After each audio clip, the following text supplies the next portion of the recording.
L'homme du XXIe siècle n'a rien inventé.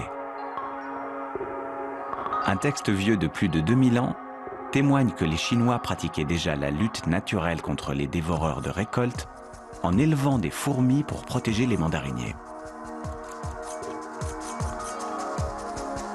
À la fin du XIXe siècle, Charles Riley est considéré comme le pionnier de la lutte biologique scientifique.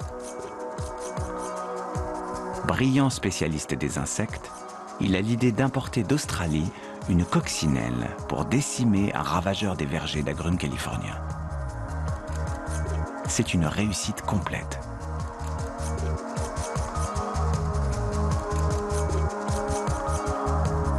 L'utilisation d'insectes bénéfiques en agriculture se répand dans le monde. C'est l'âge d'or de la lutte biologique. Et puis tout s'arrête.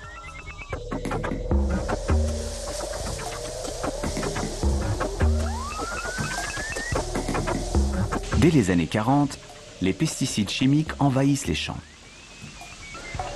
Simples à utiliser et d'une effarante efficacité, ils font table rase du raffinement biologique.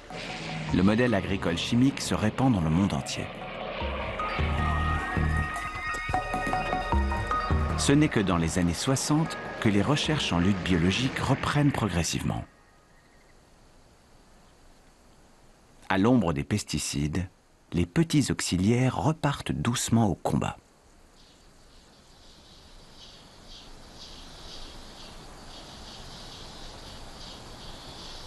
Ça a pris un certain nombre d'années, mais maintenant, une grande majorité des serres en France utilisent les insectes comme un des moyens de contrôle des ravageurs sur leur culture. En tomates, par exemple, et aussi sur les cultures florales, de plus en plus. On a plusieurs dizaines d'espèces qui sont utilisées en France. Ceux qui sont utilisés sur les plus grandes surfaces sont les trichogrammes, puisque c'est utilisé en plein champ. Et par exemple, le trichogramme qu'on utilise sur le maïs, on l'utilise sur près de 120 000 hectares en France.